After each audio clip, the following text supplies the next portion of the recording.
Waalaikumsalam warahmatullahi wabarakatuh. Alhamdulillah wassalatu wassalamu ala Rasulillah wa ala alihi wa sahbihi wa man tabi'a hudah. Amma ba'd. Teman-teman sekalian yang dirahmati Allah, alhamdulillah di pagi hari yang penuh keberkahan ini, hari yang cerah ini, insyaallah kita berkumpul di sini untuk mengkaji beberapa ayat dari kitab Allah dan beberapa hadis dari Rasulullah SAW yang dengannya mudah-mudahan Allah memberikan cahaya dalam hati-hati kita dan menjadikan kehidupan kita penuh berkah dan limpahan rahmat dari Allah Ta'ala. Teman-teman sekalian, salah seorang Nabi dan Rasul yang Allah pilih sebagai kekasih dan Allah jadikan imam bagi seluruh umat manusia sampai akhir zaman adalah Nabi Allah Ibrahim alaihissalam. Dan Allah Ta'ala berfirman, wattakhadallahu Ibrahim khalila, dan Allah telah memilih atau mengangkat Nabi Ibrahim sebagai khalil, kekasih. Khalil artinya sahabat dekat, orang yang paling dicintai, kekasih. Itu makna khalil. Jadi di antara seluruh nabi dan rasul yang diutus oleh Allah, yang dinyatakan oleh Allah sebagai Khalilur Rahman, kekasih Allah, adalah Nabi Allah Ibrahim alaihissalam. Dan juga Nabi kita bersabda, Rasulullah SAW bersabda, Inna Allah takhadani khalilan kama takhada Ibrahim khalilan. Sesungguhnya Allah telah menjadikan aku, Nabi Muhammad, sebagai khalil, sebagai kekasih, sebagaimana Allah menjadikan Nabi Ibrahim sebagai kekasihnya. Nah, jadi dari seluruh Nabi dan Rasul, Allah memilih 5 orang Nabi dan Rasul sebagai ulul azmi, Nabi yang memiliki keteguhan hati, kesabaran yang luar biasa, ketegaran sikap, kesabaran dalam menghadapi cobaan dari kaumnya. Dari mana Nabi dan Rasul ini adalah Nabi Nuh, Nabi Ibrahim, Nabi Musa, Nabi Isa, dan Nabi Muhammad SAW. Ini 5 Rasul yang paling utama dari seluruh Rasul. Dan dari 5 Rasul ini, Allah memilih 2 lagi yang paling utama, yaitu Nabi Ibrahim dan Nabi Muhammad SAW. Dan dari 2 ini Allah memilih yang paling utama, yaitu Nabi Muhammad SAW. Nah, Allah Ta'ala berfirman dalam surah An-Nahl, ayat yang ke-120, Inna Ibrahim kana ummatan qanitan lillahi hanifan walam yakun minal musyrikin. Sesungguhnya Nabi Ibrahim adalah satu umat. Subhanallah, betul, beliau satu orang, tapi Allah menyebutnya ummah, satu umat. Kualitasnya, nilai beliau sama dengan satu umat. Qanitan lillah, yang sangat taat dan terus-menerus tekun dalam mentaati Allah. Hanifan walam yakun minal musyrikin. Hanif diterangkan oleh sebagian ulama, sebagian ahli tafsir, muqbilan 'ala Allah bil mahabbati wal inabah wal 'ubudiyah, mu'ridan 'amman siwa. Hanif, seorang yang hanif artinya seorang yang menghadap kepada Allah dengan sepenuh kecintaan, kerinduan, dan hatinya selalu kembali kepada Allah dan menghambakan diri kepada Allah serta berpaling dari selainnya. Ini. Jadi hanif, dia adalah seorang nabi yang hanif, artinya menghadapkan hatinya kepada Allah dengan penuh ketundukan, penghambaan, kecintaan, dan kerinduan, serta berpaling dari selain Allah Ta'ala. Nah, ini yang disebut dengan qalbun salim, hati yang selamat, yang nanti di hari kiamat tidak ada yang selamat kecuali orang yang menghadap Allah dengan hati yang seperti ini. Allah Ta'ala berfirman, mengutip doa Nabi Ibrahim, menghikayatkan doa Nabi Ibrahim AS, waghfir li yawma yub'atsun yawma la yanfa'u malun wa la banun illa man atallaha biqalbin salim. Ampunilah aku ya Allah pada hari manusia dibangkitkan, pada hari kiamat, pada hari mana tidak bermanfaat harta maupun anak. Di hari itu harta yang banyak, anak-anak yang banyak tidak bermanfaat kecuali siapa yang datang menghadap Allah dengan membawa hati yang salim, hati yang selamat. Apa makna hati yang selamat? Hati yang bersih ini diterangkan oleh Al-Imam Ibnul Qayyim rahimahullah, wa qalbun salim, hati yang selamat itu adalah hati yang terbebas dari penghambaan atau ubudiyah kecuali kepada Allah Ta'ala SWT. Dia tidak menghamba, tidak menyembah, tidak mengabdi kecuali kepada Allah semata, dan terbebas dari pengikutan kecuali kepada Rasulullah SAW, kecuali kepada Rasulnya, Rasul yang diutus oleh Allah Ta'ala. Ini hati yang selamat, hati yang terbebas dari didominasi, didominasi, dikuasai, dipengaruhi kecuali oleh Allah SWT. Jadi yang hati yang dipenuhi kecintaan kepada Allah, penghambaan, ketundukan kepada Allah, dan ittiba, mengikuti Rasul Sallallahu Alaihi Wasallam. Ini hati yang salim, hati yang selamat. Dan Nabi Ibrahim pemilik hati ini, hati yang salim, yang selamat. Ya. Karena itu Allah memilihnya sebagai Khalil, kekasih. Nabi Ibrahim adalah satu umat yang taat kepada Allah, yang hanif, dan dia tidak termasuk dari orang-orang yang musyrik, tidak termasuk orang-orang yang mempersekutukan Allah Ta'ala. Bahkan beliau imamul hunafa, imamnya orang-orang yang hanif, yang cenderung pada Allah, yang menghadap pada Allah dan berpaling dari selain. Nah, jadi ketika beliau diutus sebagai Nabi dan Rasul, di mana? Di kota Babil, ya, di kota Babilonia, di Irak. Beliau diutus di Irak. Nah, di Irak ini seluruh penduduknya musyrik, kafir. Diceritakan penduduk kaum ini, penduduk negeri ini menyembah patung-patung. Bahkan ayah Nabi Ibrahim alaihissalam sendiri, yaitu Azar, ayahnya, produsen patung, ya, seorang yang pembuat, dia tukang pahat, ya, tukang kayu, dia memahat patung-patung dari kayu, kemudian dipasarkan. Ya. Dan ayahnya seorang musyrik dan memasarkan patung-patung berhala-berhala. Maka Nabi Ibrahim AS ketika diutus oleh Allah, beliau berdakwah kepada masyarakat Irak. Bertahun-tahun beliau berdakwah di situ. Tidak ada yang menyambut dakwah. Tidak ada yang beriman seorang pun kecuali istrinya sendiri. Jadi sebelum beliau menikah, beliau seorang diri. Ayahnya musyrik, masyarakatnya musyrik, bahkan raja yang didakwahinya pun juga musyrik. Musyrikin semua. Dan beliau bersabar mendakwahi kaum, menegakkan hujjah. Itu diterangkan dalam surat Al-An'am, bagaimana Nabi Ibrahim menegakkan hujjah kepada kaumnya yang menyembah bintang, sebagian menyembah bintang-bintang, juga menyembah bulan dan menyembah matahari. Nabi Ibrahim menjelaskan bahwa itu semua tidak layak disembah karena bisa muncul, bisa tenggelam. Kadang ada, kadang terbenam. Ya. Nah, aku tidak mau Tuhan yang muncul dan terbenam. Ya. Aku tidak menyembah kecuali Allah yang selalu maha hidup, maha ada. Tidak pernah tampak, hilang, timbul, hilang ini tidak pantas disembah sebagai Tuhan. Ya. Juga Nabi Ibrahim AS pernah mendakwahi Raja Namrud. Raja yang mengklaim dirinya sebagai Tuhan. Ya. Ketika Nabi Ibrahim datang dan berdebat dengan raja tersebut, Nabi Ibrahim berkata, Raja Namrud bertanya, siapa Tuhanmu, wahai Ibrahim? Nabi Ibrahim jawab, Tuhanku, Rabbku adalah yang menghidupkan dan mematikan. Rabb yang mampu menghidupkan dan mematikan. Namrud berkata, aku juga bisa menghidupkan dan mematikan. Maka dia memerintahkan prajuritnya untuk mengeluarkan 2 orang yang di penjara, 2 orang narapidana yang di penjara. Lalu Namrud berkata kepada prajuritnya, penggal yang ini, bunuh yang ini. Dan dibunuh. Yang satu suruh pulang ke rumahnya, aku bebaskan. Kemudian Namrud berkata, nih lihat, aku juga mampu menghidupkan dan mematikan. Yang ini aku matikan dan ini aku hidupkan, aku bebaskan. Nabi Ibrahim AS tidak meladeni debat usir semacam itu, tidak menjawab jawaban Namrud yang keluar dari perdebatan yang logis, yang sesuai logika. Tapi Nabi Ibrahim mengambil satu argumen lain yang tidak mungkin bisa dibantah. Jadi bantahan Namrud tadi bantahan yang tidak masuk akal, tidak logis. Karena bukan itu yang dimaksud menghidupkan.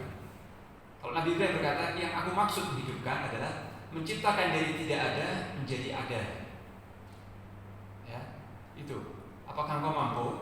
Nabi Ibrahim tidak bertanya begitu. Kalaupun bertanya begitu, Namrud akan terpojok.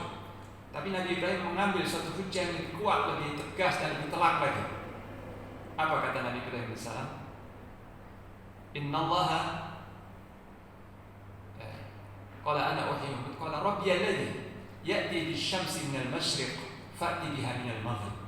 Wahai Namrud, Rabbku, Tuhanku adalah yang menerbitkan matahari dari timur ke barat, yang memperjalankan matahari terbit dari timur kemudian terbenam di barat.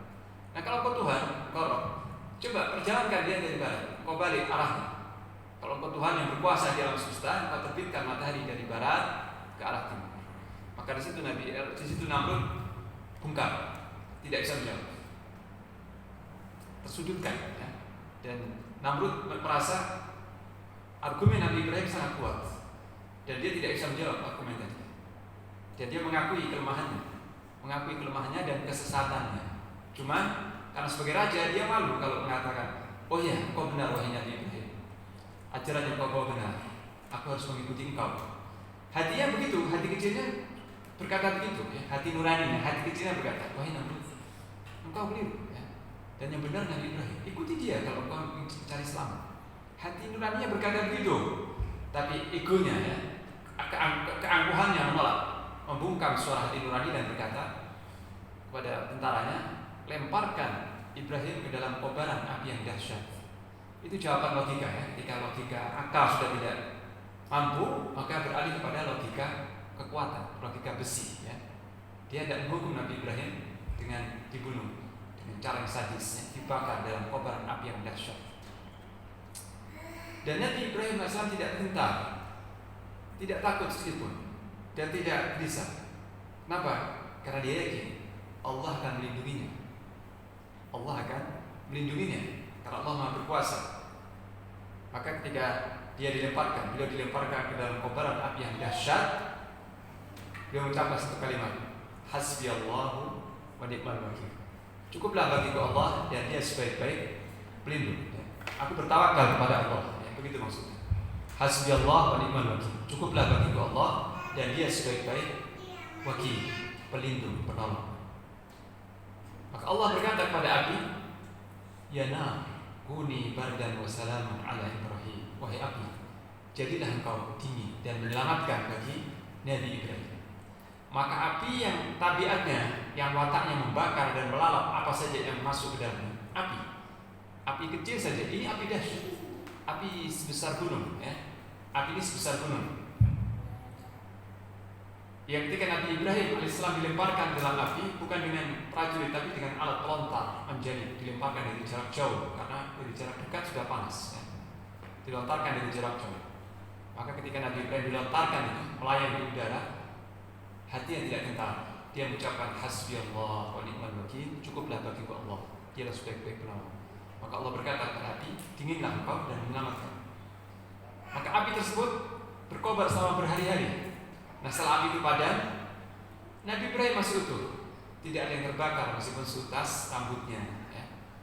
Dan ini disaksikan oleh Raja Namrud dan masyarakat musyrikin. Tapi mereka tidak beriman.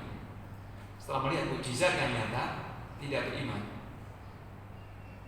Jadi Nabi Ibrahim seorang diri yang muslim, satu orang saja yang muslim di tengah-tengah negeri Irak tadi. Kalau Allah menyebut Inna Ibrahim kana ummah, sesungguhnya Ibrahim itu satu umat. Jadi di Irak itu yang beriman kepada Allah cuma satu, itu Nabi Ibrahim AS. Maka dia meskipun satu orang, tapi nilainya seperti satu umat. Sedangkan kaum musyrikin yang ribuan atau mungkin ratusan ribu, mereka itu banyak, tapi tidak ada nilainya sama sekali di sisi Allah. Karena mereka musyrik, tidak ada nilainya, tidak ada kedudukannya di sisi Allah. Sedangkan Nabi Ibrahim seorang diri beriman, maka Allah menyebutnya ummah, satu umat. Qanitan lillah, yang taat tekun kepada Allah. Hanifah, yang lurus mencintai Allah dan tidak termasuk orang-orang yang musyrik. Maka setelah dia berputus asa, Nabi Ibrahim berputus asa untuk mengharap keimanan kaumnya. Tidak ada harapan saudara. Tapi beliau tidak berhenti berdakwah. Beliau berputus asa dari keimanan kaumnya, tapi beliau tetap berdakwah, tidak sulit meskipun dia tetap berdakwah, cuma dengan hijrah ke Syam. Jadi penduduk Irak sudah tidak bisa diharapkan, maka beliau hijrah ke Syam. Ya. Sebagaimana Nabi SAW ketika setelah bertahun-tahun berdakwah di Mekah hasilnya sedikit dan Nabi melihat penduduk Mekah ini sudah keras kepala, sudah bandel, Maka beliau hijrah atas perintah Allah ya. Beliau hijrah ke Madinah. Bukan berhenti dakwah, tapi mencari lahan baru, mencari masyarakat baru yang mungkin lebih menerima. Dan begitu Nabi Ibrahim alaihissalam meninggalkan Irak menuju Syam bersama istrinya Sarah ya.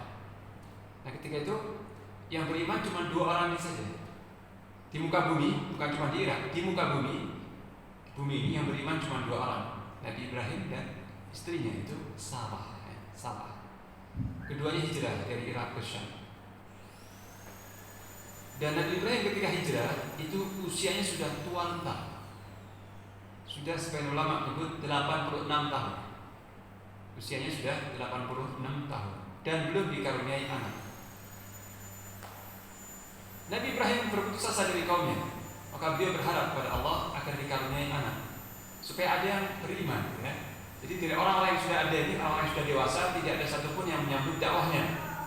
Maka beliau berharap dikaruniai Allah anak yang nanti anaknya akan beriman, sehingga orang-orang beriman bertambah ya dengan kelahiran anak.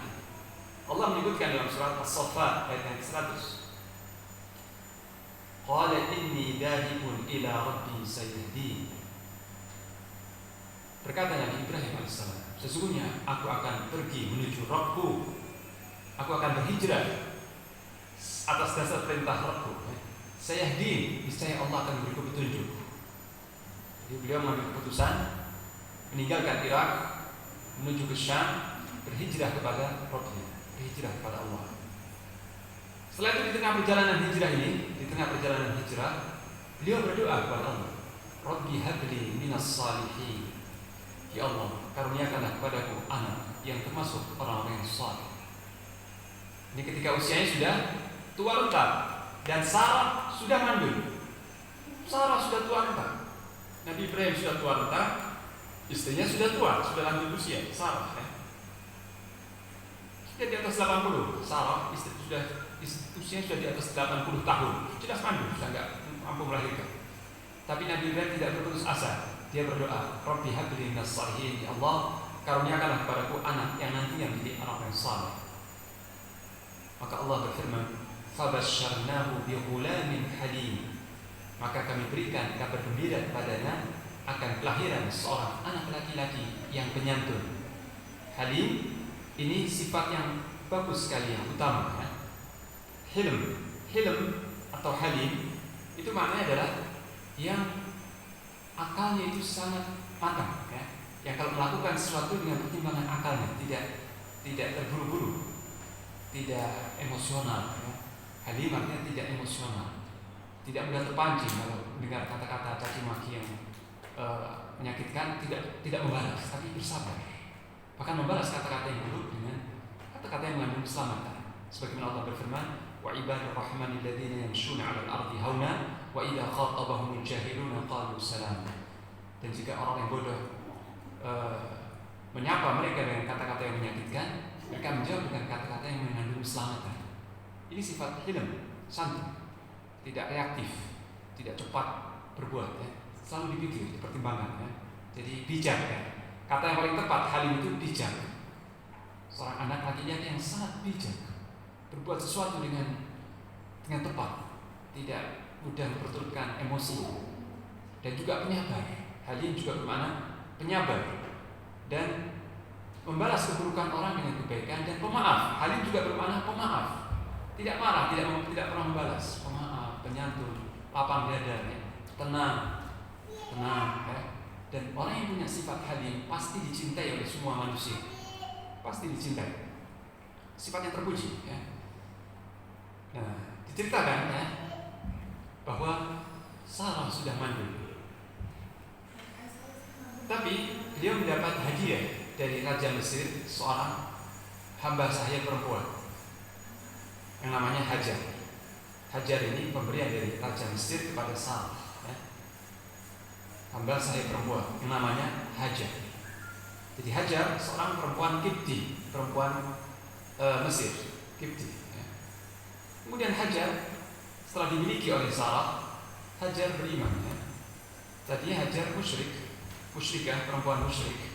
Tapi setelah tinggal di rumah Nabi, dididik, didakwahi, Hajar menjadi seorang perempuan yang mukminah, yang beriman. Sarah kasihan lihat suaminya sudah lanjut usia, tidak punya anak dan sebagainya. Karena iba, kasihan, Sarah menghibahkan, memberikan hamba saya perempuan ini kepada Nabi Ibrahim alaihissalam untuk dinikahi dan diharapkan punya anak, karena Hajar masih muda. Maka Sarah dengan lapang dada memberikan hamba saya perempuan ini yang namanya Hajar, diberikan kepada Nabi Ibrahim alaihissalam. Nah, dari Hajar ini lahir seorang anak kecil yang namanya siapa? Ismail. Jadi Ismail ini bukan anaknya Sarah, bukan anak Sarah, tapi anaknya Hajar. Hajar, bayi kecil, ya, laki-laki yang diberi nama Ismail dan disusui oleh Hajar. Dan tinggal satu rumah dengan Sarah. Ya. Jadi di rumah itu ada Nabi Allah Ibrahim alaihissalam, seorang Nabi yang rasul yang mulia, istrinya Sarah yang mandul dan tidak punya anak, dan budak perempuan Nabi Ibrahim tadi milik Sarah, kemudian dihibahkan kepada Nabi Ibrahim, budak perempuan Nabi Ibrahim Hajar yang memiliki anak dan menyusui setiap hari. Nah, Sarah melihat tadi bagaimana kira-kira perasaan Sarah, ya? Seorang perempuan yang salehah, yang taqiyah, yang mukminah, tapi dia punya sifat cemburu. Dan ini tabiat setiap manusia, tabiat setiap perempuan. Dia memiliki sifat cemburu ketika melihat Hajar tadi yang budak perempuannya sekarang melahirkan anak, dan dia tahu bahwa suaminya itu Ibrahim alaihissalam ada kecenderungan kepada Hajar, ada kecintaan yang kuat kepada Hajar dan kepada bayinya. Maka Sarah cemburu, dan ini wajar manusiawi. Maka Sarah tidak suka kalau Hajar tinggal di rumah itu, ya. Tidak suka kalau Hajar tinggal di rumah itu, karena perhatian Nabi Ibrahim tertuju kepada bayinya dan kepada Hajar ibundanya. Maka Allah SWT, ya, subhanallah, lihat, Allah Ta'ala memberikan jalan keluar atas permasalahan yang dialami oleh Sarah ini. Jadi Sarah menyimpan dalam hati kecemburuan, tapi Allah merespon, ya. Allah menangkap kecemburuan Sarah tersebut dan hendak mengobati kecemburuan tadi, serta membebaskan dari perasaan yang tidak nyaman itu. Bagaimana perintah yang datang dari Allah? Amr, perintah yang datang dari Allah kepada Nabi Ibrahim alaihissalam supaya membawa Hajar, budak perempuannya, dan Ismail ke sebuah lembah yang jauh dari Syam, di Makkah, supaya menempatkan Hajar dan Ismail di lembah yang gersang, yang tandus, kota Makkah. Dan Makkah ketika itu belum ada perkampungan dan belum ada seorang pun manusia, tidak ada tanam-tanaman, ya. Tidak ada pepohonan, tidak ada manusia, tidak ada perkampungan. Lembah, wadi, di wadin ghairi za', lembah yang tidak ada tanam-tanamannya, ya, padang pasir. Tidak ada seorang pun di situ. Allah yang memerintahkan Nabi Ibrahim untuk mengungsikan, ya, mengucilkan Hajar bersama bayinya yang masih menyusu ke lembah yang tandus, jauh dari Syam, Mekah. Ya. Dari Syam ke Mekah 1 bulan jalan, naik onta 1 bulan jalan. Atas perintah siapa? Perintah Allah. Ya. Kenapa Allah merintahkan seperti ini? Karena Allah bersikap lembut kepada Sarah. Ya. Ketika Sarah menyimpan dalam hatinya kecemburuan, maka Allah tidak akan membiarkan Sarah berlama-lama. Ya. Tapi Allah merespon kecemburuan Sarah ini dengan apa? Memerintahkan kepada Nabi, jauhkan itu Hajar, dan bayi itu jauhkan dari pandangan Sarah, tempatkan di tempat yang jauh, supaya Sarah lapang dadanya, lapang hatinya, dan tidak terbebani oleh perasaan kecemburuan. Dan ini subhanallah, karena ketakwaan Sarah, ya. Sarah seorang perempuan yang saleh, yang bertakwa, sangat bertakwa kepada Allah. Dan Allah berjanji, "Wa may yattaqillaha yaj'al lahu makhraja." Barang siapa yang bertakwa kepada Allah, Allah berikan jalan keluar. Pasti Allah berikan jalan keluar. Sarah seorang perempuan yang bertakwa. Ketika dia memendam kecemburuan, Allah berikan jalan keluar, tidak membiarkan Sarah berdosa. Tidak akan biarkan Sarah menyimpan perasaan ini, tapi Allah memerintahkan Nabi Ibrahim untuk mengungsikan Hajar bersama bayinya bermain jauh dari pandangan Sarah. Perintah Allah, bukan perintah Sarah. Sebagian sejarah berkata, Sarah berkata kepada Nabi Ibrahim, jauhkan Hajar dan bayi itu dari pandanganku, aku tidak ingin melihatnya. Maka Nabi Ibrahim mematuhi perintah Sarah. Ini tidak benar, keliru. Bukan seperti itu ceritanya. Benar, Nabi Ibrahim mengungsikan Hajar dan bayinya, tapi itu atas perintah Allah, bukan atas perintah Sarah. Sarah tidak menyuruh seperti itu. tapi Allah yang memerintahkan, ya. Allah yang memerintah seperti itu, dan Allah memerintahkan seperti itu untuk kemaslahatan Sarah, untuk kenyamanan Sarah, seorang perempuan yang solehah yang dicintai Allah. Dan ingat, Sarah perempuan, seorang diri perempuan satu-satunya yang beriman ketika itu, sebelum ada Hajar, ya. Di Sarah satu-satunya hamba Allah yang beribadah kepada Allah di muka bumi. Kemudian ditambah Hajar, ya. Hajar beriman juga setelah itu. Maka Nabi Ibrahim menyambut perintah ini dengan lapang dada, padahal hatinya sebenarnya berat, ya. Secara manusia berat untuk berpisah sama bayi yang diharap-harapkan ini, sudah usia sudah tua, sudah lanjut usia, kemudian baru dikaruniai anak, dan mungkin baru sebulan 2 bulan, ya. Baru mungkin sebulan 2 bulan disusui, datang perintah Allah untuk menjauhkan bayi putra satu-satu putra kesayangan ini dari pandangan dia, ya. Ditempatkan yang jauh. Setelah itu ditinggalkan berdua saja. Karena ini perintah Allah, Nabi Ibrahim menjawab apa? Sami'na wa ata'na. Kami dengar dan kami patuh, ya Allah. Ini perintah Allah. Dan jawaban Nabi Ibrahim cepat sekali, ya. Tidak perlu pikir-pikir dulu. Sami'na wa ata'na. Kami dengar dan kami taat, ya Allah. Maka Nabi Ibrahim menyiapkan ontanya dan meminta budak perempuannya, yaitu Hajar, untuk naik ke onta tersebut bersama bayinya. Dan Nabi Ibrahim membawa bekalan yang cukup untuk perjalanan sekitar 1 bulan, ya. Membawa bekal yang cukup untuk perjalanan 1 bulan, berupa air minum, kurma dan sebagainya. Maka 2 orang hamba Allah ini berangkat. 2 orang hamba Allah bersama bayinya berangkat dari Syam ke Mekah. 1 bulan perjalanan menyusuri padang pasir yang tandus dan gersang, sampai di lembah yang tandus yang nanti kita mengenalnya Mekah. Maka Nabi Ibrahim menurunkan budak perempuannya Hajar, sambil menggendong bayinya turun dari untanya, kemudian ditaruh di bawah sebuah dauhah. Dauhah ini pohon yang tumbuh di padang pasir, ya. Pohon yang bisa tumbuh di padang pasir, dauhah, ya. Ditaruh di situ bayinya bersama ibunya. Kemudian dibekali sekantong air, kantong dari kulit. Dulu orang nggak bawa jerigen, tapi kalau bawa air itu di kantong kulit, ya, yang diikat. Dikasih 1 kantong air dan 1 kantong kurma, ya. Sekantong kurma, kantong dari kulit juga, isinya kurma sama air. Di padang pasir yang panas seperti ini, mungkin ini akan habis dalam hitungan sehari 2 hari, ya. Sehari 2 hari mungkin habis bekal ini, ya. Setelah itu Nabi Ibrahim alaihissalam naik ke atas ontanya dan meninggalkan anaknya dan juga ibundanya. Maka Hajar terperanjat, terkejut, kaget, nggak menyangka ditinggalkan di tempat yang sepi, yang gersang, tidak ada manusia, tidak ada siapapun. Ditinggalkan berdua dengan bayinya, ya. Padahal Hajar seorang perempuan yang lemah, dan bayi yang masih menyusu. Bukan ditaruh di sebuah rumah, ya, rumah yang ada atapnya atau rumah gitu, ya, tidak. Tapi ditaruh di bawah pohon, di tempat yang luas, di lembah yang luas, yang kalau malam gelap mencekam, ya. Kalau malam itu gelap mencekam, dan kalau siang panas. Berdua saja, tidak ada seorang pun, tidak ada tetangga, tidak ada seorang, dan tidak ada rumah, tidak ada sumur, tidak ada mata air, tidak ada makanan, tidak ada minuman kecuali sekantong yang ditinggalkan oleh Nabi Ibrahim alaihissalam. Secara logika manusia, ini tidak masuk dalam logika manusia, ya. Perintah yang berat untuk dilaksanakan, tapi disambut oleh Nabi Allah Ibrahim dengan penuh antusias, dengan penuh ketaatan, penghambaan, dan kecintaan kepada Allah. Maka Ibnu Qayyim berkata, ya, Allah SWT sudah mengangkat Nabi Ibrahim sebagai khalil, sebagai kekasih. Dan Allah tidak ribut kalau Nabi Ibrahim AS mencintai siapapun di samping Allah dengan kecintaan yang kuat, ya. Jadi Allah tidak ingin kalau Nabi Ibrahim mencintai sesuatu di samping Allah Ta'ala.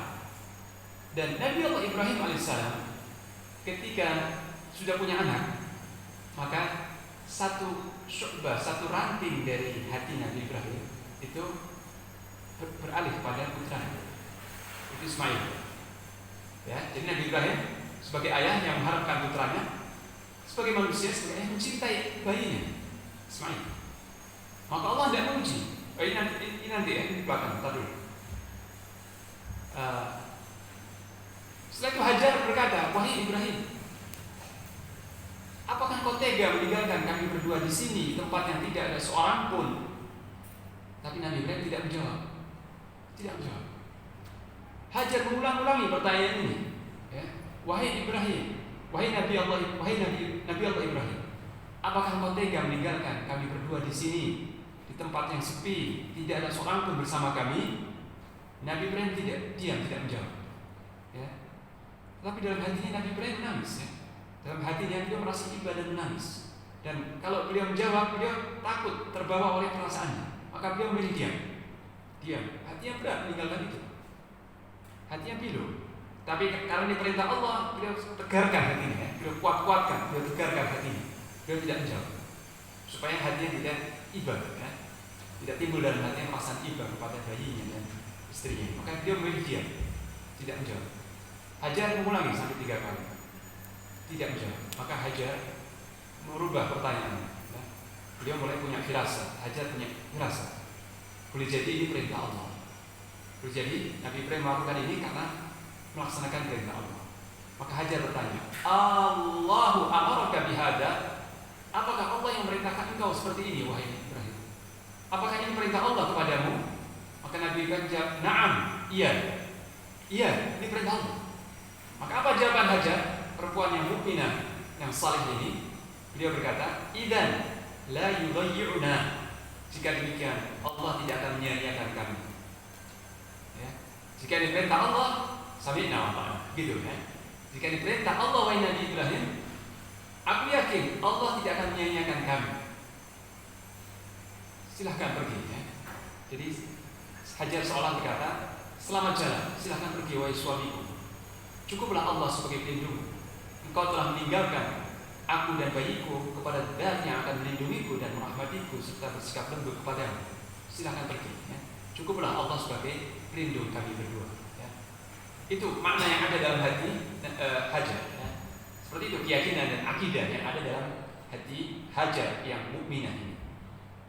Ketika jawaban Nabi Ibrahim, iya ini perintah Allah, maka Hajar menjawab dengan kalimat yang tegas, jika demikian Allah tidak akan menyia-nyiakan kami. Silahkan berjalan ya. Maka Nabi Ibrahim berangkat melanjutkan perjalanan dengan hati yang pilu, hati yang berat, tapi kecintaannya kepada Allah lebih kuat daripada kecintaannya kepada bayi, kepada putra kesayangan dan kepada istrinya Hajar. Beliau mencintai bayi, apalagi usia sudah tua renta. Beliau mencintai Hajar, ibu dari anaknya. Tapi kecintaan kepada Allah di atas segala-galanya. Mahabbah, kecintaan kepada Allah mengungguli segala-galanya. Maka beliau siap melaksanakan perintah yang secara manusiawi berat untuk dilaksanakan. Nah setelah Nabi Ibrahim alaihissalam berjalan beberapa langkah tadi itu sampai ke suatu tempat yang namanya Thaniyah, tempat yang dari situ Hajar dan bayinya tidak melihatnya. Maka beliau menghadapkan mentanya ke arah Ka'bah. Tapi Ka'bah ketika itu belum ada. Tapi beliau menghadapkan diri ke arah Ka'bah. Saya berdoa ya. Dan doa ini diabadikan dalam surah Ibrahim. Rabbana inni askantu min dzurriyyati biwadin ghairi dzi zar'in inda baitikal muharram. Ya Allah, Rabb kami, sesungguhnya aku telah menempatkan sebagian keturunanku itu Ismail di lembah yang tidak ada pepohonannya sama sekali, di sisi rumahmu yang suci, inda baitikal muharram, di sisi rumahmu yang suci, itu Ka'bah. Padahal Ka'bah belum ada, tapi Nabi Ibrahim telah diberi wahyu oleh Allah, bahwa nanti akan dibangun Ka'bah di sisi bayinya ini, di sisi anaknya ini.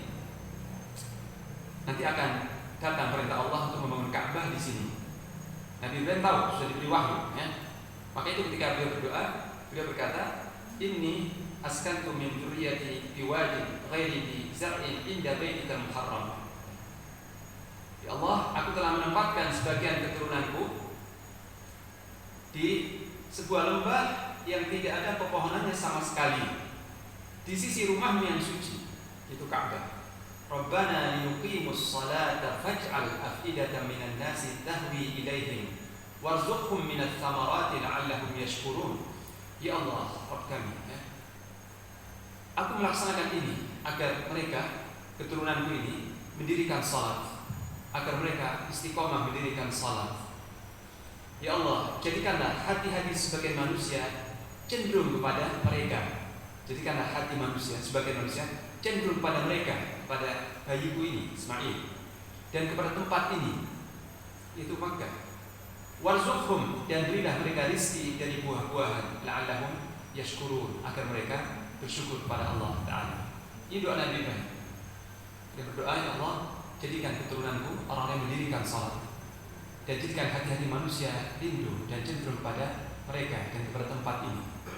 Nah, berkah dari doa Nabi Ibrahim, ya, tidak ada seorang manusia, tidak ada seorang muslim yang tidak rindu kepada Ka'bah, tidak rindu untuk tawaf di Ka'bah, sa'i di Safa dan Marwah, ya. Bahkan tidak jarang seorang muslim menabung bertahun-tahun untuk bisa melihat rumah Allah Ka'bah, untuk tawaf di sekitarnya, untuk sa'i di sekitarnya, mereguk air Zam-Zam, ya, karena doa Nabi Ibrahim.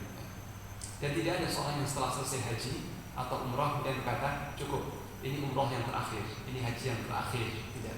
Semua orang rindu kepada Mekah, ya, karena doa Nabi Ibrahim. Dan Nabi Ibrahim juga mendoakan buah-buahan untuk mereka.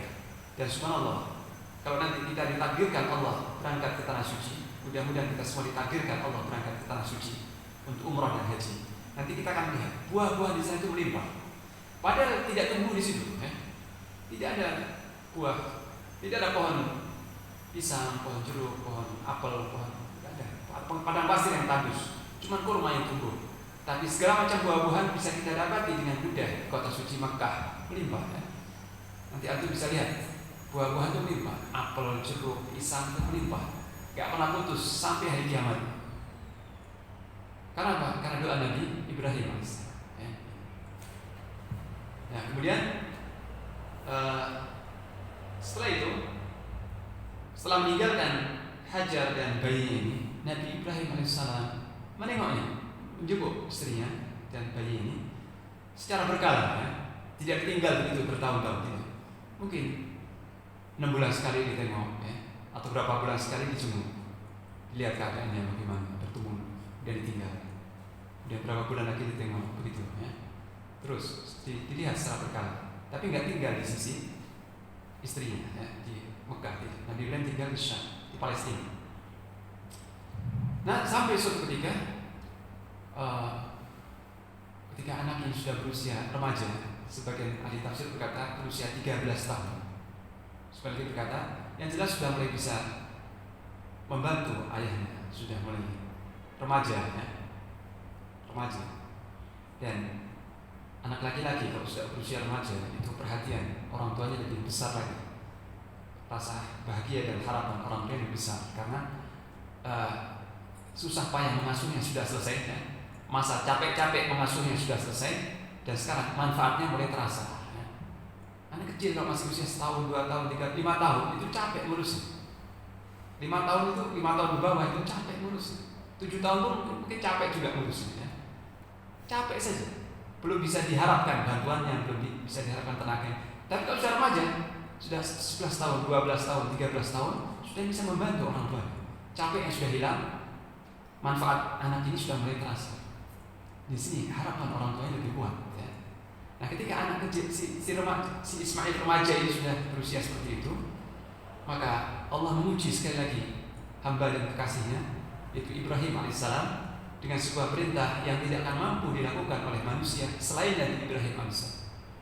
Sebuah perintah yang kalau diperintahkan pada manusia biasa seperti kita, boleh jadi akan berpaling dari perintah itu dan mengabaikan perintah itu, tidak melaksanakannya karena berat sekali perintah itu. Tapi Allah membebankan perintah ini kepada manusia pilihannya, kekasihnya, khalilnya, yaitu Ibrahim alaihissalam. Apa perintah itu? Diterangkan di surat Shafat berikutnya. Falamma balagha ma'ahu as-sa'ya qala ya bunayya inni ara fil manami anni adbahuk fanzur madza tara. Tatkala anak itu sudah mulai bisa bekerja, ya, sudah bisa berjalan bersama ayahnya, sudah bisa membantu ayahnya ya, dan sudah bisa diandalkan gitu ya, sudah kekuatannya sudah mulai tumbuh, dan ini anak yang berbakti ya, anak yang saleh yang berbakti kepada ayahnya, yang taat, yang saleh, yang menyenangkan hati orang tuanya, menjadi qurratu ain bagi orang tuanya. Nabi Ibrahim berkata kepada anaknya di suatu hari, "Ya bunayya, inni ara fil manam anni adbah." Wahai anakku, ya bunayya, ini panggilan yang penuh kecintaan. Wahai ananda, anakku yang tersayang, sesungguhnya aku bermimpi semalam menyembelihmu. Ya. Aku melihat dalam mimpiku bahwa aku menyembelihmu. Dan mimpi para nabi itu apa? Wahyu. Ya. Jadi beda ya, mimpi para nabi dengan mimpi kita beda. Kalau mimpi kita itu kadang ilham dari Allah, kadang bisikan dari syaitan, kadang perasaan, harapan dari hati, ya. Bunga-bunga tidur. Jadi mimpi manusia itu bisa jadi ilham dari Allah, bisa jadi bisikan dari syaitan, bisa jadi bunga-bunga tidur. Apa yang tertanam dalam hati muncul dalam mimpi. Ini mimpi manusia. Tapi mimpi para nabi bersih dari intervensi syaitan. Mimpi para nabi itu semuanya hak, semuanya benar dan wahyu dari Allah. Dan Nabi Ismail tahu persis hal ini. Nabi Ismail sejak kecil tumbuh dalam asuhan Nabi Ibrahim. Ya. Seorang anak yang sejak kecil sebelum menyusu dari ibunya sudah menyusu akidah, keimanan dari ayahnya. Ya. Jadi Nabi Ismail sejak kecil sudah menyusu iman, menyusu tauhid, menyusu akidah sebelum menyusu ASI dari ibunda. Ya. Maka Ismail, pemuda Ismail ketika Nabi Ibrahim berkata, "Fanzur madza tara." Maka lihat, maka bagaimana pandanganmu? Ya. Fanzur madza tara. Bagaimana pendapatmu? Nabi Ibrahim bersikap lemah lembut kepada anaknya. Dan Nabi Ibrahim yakin ini perintah Allah dan dia tidak akan mundur dari perintah ini, baik anaknya setuju atau tidak. Ya. Ini perintah yang datang dari Allah. Baik anak yang menyambut baik atau menolak, perintah Allah tetap berjalan, harus dilaksanakan. Tapi beliau tidak bersikap kasar, ya. Bersikap lembut kepada anaknya. Ini perintah Allah yang wajib dilaksanakan, tapi secara manusiawi beliau bersifat lembut terhadap anaknya. Dan Nabi bersabda sallallahu alaihi wasallam, "Inna rifqa la yakunu fi syai'in illa zanahu wa la yunza'u min syai'in illa syanahu." Rifq, kelembutan ini ya, lemah lembut, ini tidak ada pada sesuatu kecuali akan menghiasi, akan menjadikan indah. Tapi kekasaran ini kalau kelembutan tadi kalau tercabut dari sesuatu akan membuatnya buruk. Nah, ini teman-teman sekalian ya. Ini satu faidah dalam tarbiyah al-aulad, dalam mendidik anak-anak. Jadi kalau kita punya anak-anak, ya, dalam mendidik anak-anak kita jangan pakai kekerasan. Maksudnya jangan kasar, pakai kelembutan. Ciuman, kalau anak masih cium, belai, kasih sayang, didik, disertai dengan doa yang bertubi-tubi kepada Allah. Ya. Jadi doa yang dipanjatkan siang dan malam kepada Allah, disertai perhatian, kasih sayang dan kelembutan. Jangan menggunakan kekasaran, kata-kata yang kasar, ya, kata-kata yang kasar, sikap yang emosi, kata-kata yang menyakitkan. Jangan ditujukan kepada anak kita. Dan sebagai suami, jangan seperti itu kepada istrinya. Sebagai istri, jangan begitu kepada suaminya.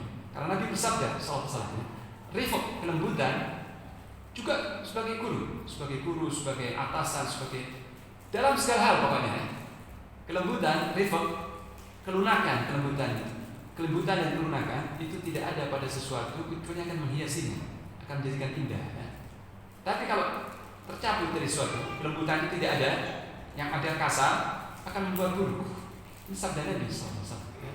Dan Nabi Ibrahim sangat rifq, sangat lembut dan lunak pada anaknya. Maka dia berkata, "Wahai anakku, semalam aku bermimpi bahwa aku menyembelihmu. Kira-kira bagaimana pendapatmu? Bagaimana pandanganmu?" Maka Nabi Ibrahim menjawab dengan mantap, dengan tegas, "Ya abati if'al ma tu'mar, satajiduni insyaallah minas sabirin." Wahai ayahanda, laksanakan apa yang diperintahkan Allah kepadamu. Dan Nabi Ibrahim lihat jawabannya. Jawaban Nabi Ismail maksud saya. Nabi Ismail tidak menjawab, "Oh begitu wahai ayahku." Ya sudah, kalau begitu perintahnya, ya sudah, apa boleh buat. Beliau tidak menjawab begitu. "Oh begitu perintahnya." Ya udah deh kalau begitu, terserah. Nah kalau seperti itu sepertinya ada keberatan kan? Kalau capek, ya sudah terserah deh. ada sedikit keberatan, ya. Atau kalau dia menjawab tidak ada halangan bagiku, ya. Aku tidak keberatan, tidak ada keberatan, tidak ada halangan. Ini pun juga bukan jawaban yang positif, tapi ada sedikit ganjalan, ya. Atau jawaban-jawaban yang lain, ya. Tidak. Tapi Nabi SAW menjawab dengan if'al, laksanakan. Bukan aku tidak keberatan, ya.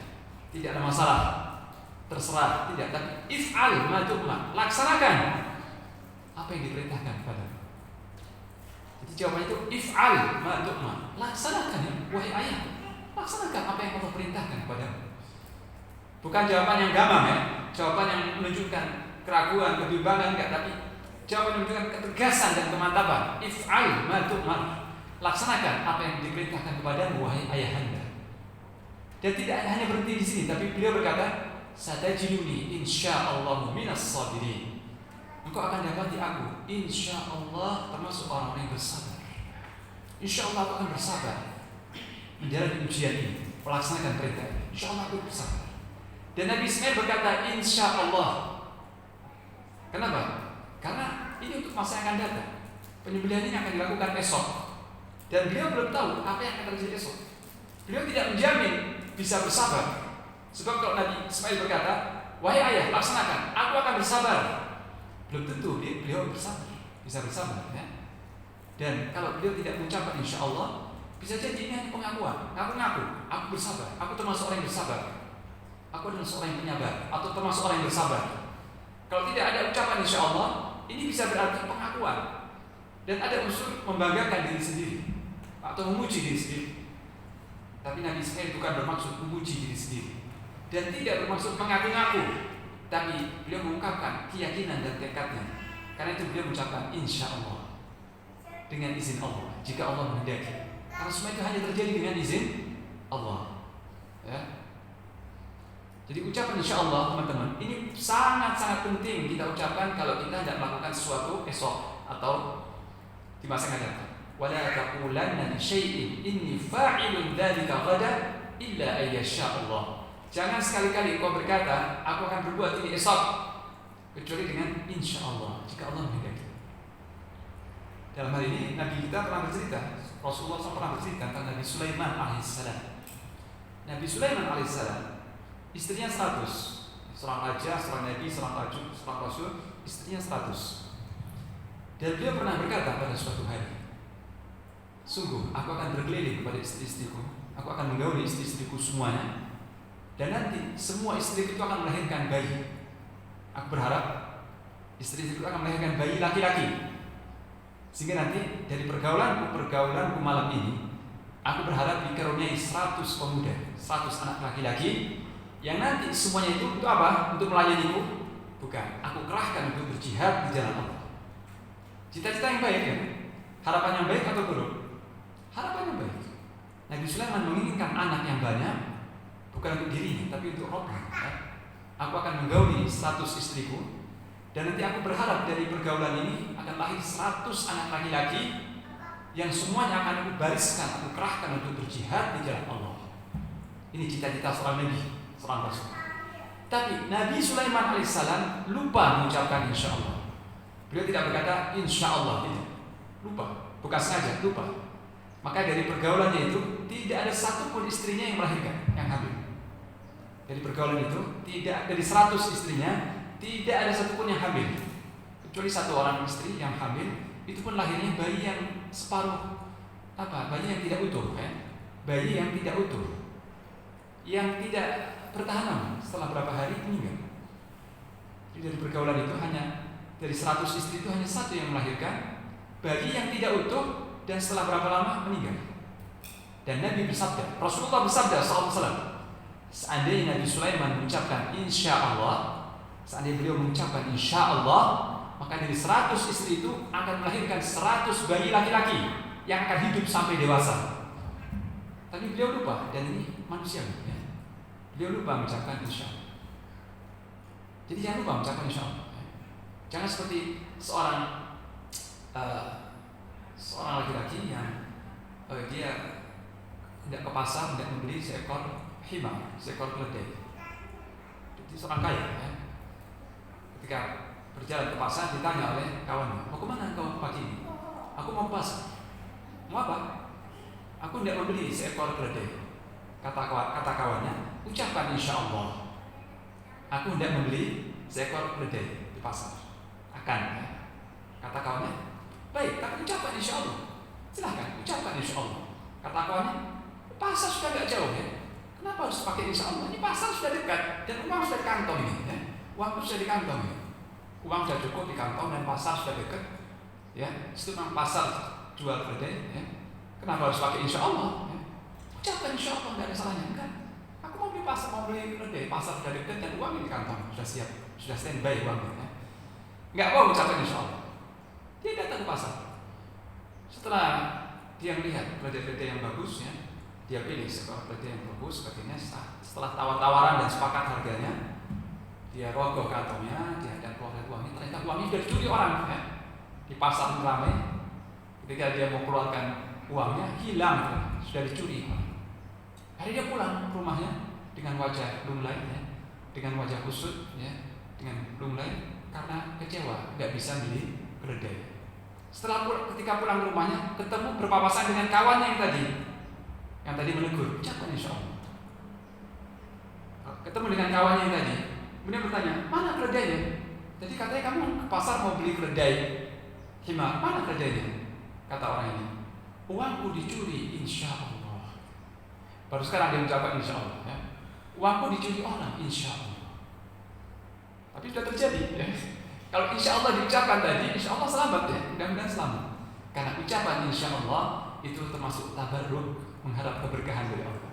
Jadi kalau kita hendak melakukan sesuatu, nanti 1 jam lagi, jangan lupa insya Allah. Ini contoh Nabi Ibrahim alaihissalam, Nabi Ismail alaihissalam. Beliau berkata kepada ayahnya, wahai ayah, laksanakan apa yang Allah perintahkan kepadamu. Engkau akan dapati aku, insya Allah, termasuk orang yang bersabar. Nah ini jawaban tidak muncul kecuali dari seorang anak yang beriman, yang saleh, dan lebih memprioritaskan cintanya kepada Allah daripada cintanya kepada diri sendiri. Nah sebenarnya ini pertanyaan, mana yang kita kagumi? Ya? Ketulusan Nabi Ibrahim dalam melaksanakan, ketegaran Nabi Ibrahim dalam melaksanakan perintah ini, itu perintah menyembelih anaknya. Beliau menanggung perintah ini, menjalankan perintah ini dengan tegar, dengan sabar. Atau kesabaran Nabi Ismail yang siap akhirnya disembelih dalam rangka melaksanakan perintah Allah. Mana yang kita kagumi? Kesabaran ayah atau putra atau anak? Hah? Kedua-duanya. Kedua-duanya patut kita kagumi. Ya. Sang ayah ini bersabar melaksanakan perintah Allah dan jangan dikira ringan. Menyembelih anaknya sendiri bukan suatu hal yang mampu dilakukan manusia. Perintah yang berat. Tapi Nabi Ibrahim karena hatinya dipenuhi kecintaan kepada Allah, karena cintanya kepada Allah sudah memenuhi hatinya, maka ketika datang perintah dari sang kekasih, meskipun perintah itu berat, beliau siap melaksanakan perintah tadi.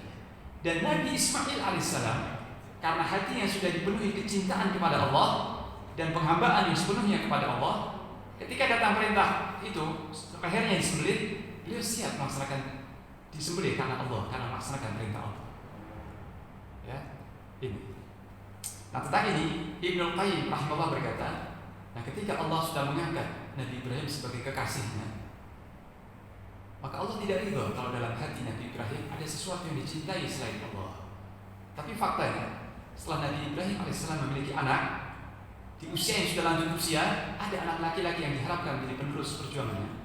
Maka satu ranting dari hati Nabi Ibrahim itu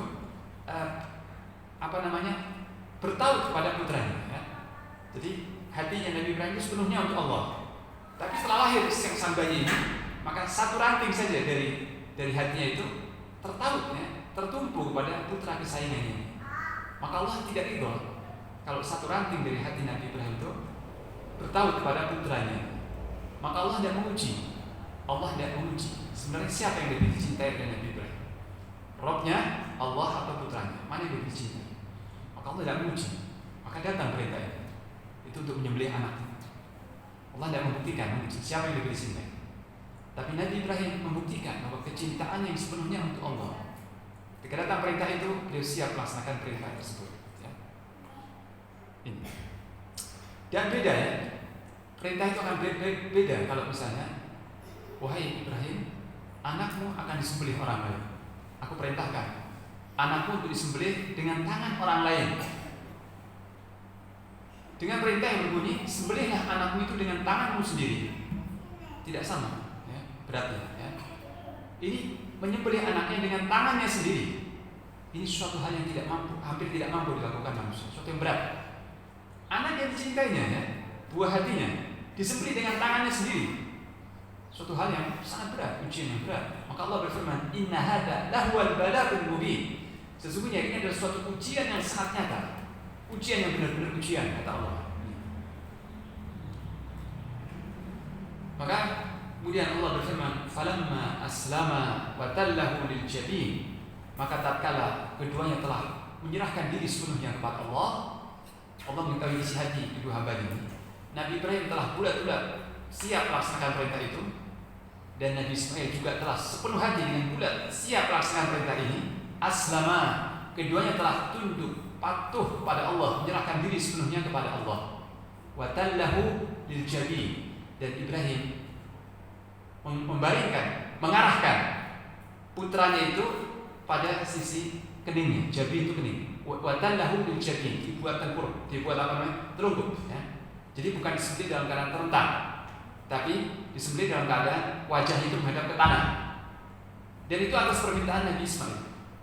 Nabi Ismail berkata, wahai ayahku, nanti kalau kau tidak menyembelihku, sebelum kau menyembelihku, maka aku tidak melepas dulu gamis baju luarnya, gamis yang putih. Aku lepas gamis ini, ya. Dia hanya pakai kaos macam baju dalam, ya. Baju luar ini aku lepas, dan nanti ini untuk kafanku, ya. Aku lepas supaya kau gunakan untuk mengkafaniku.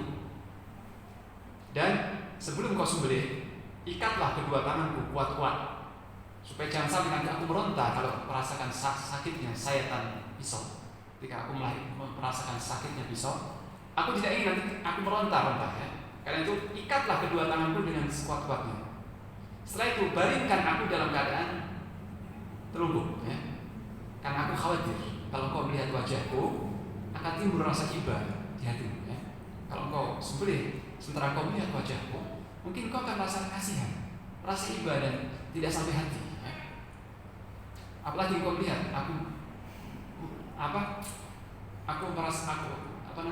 mungkin menjerit atau mengungkapkan rasa pedihku, ya.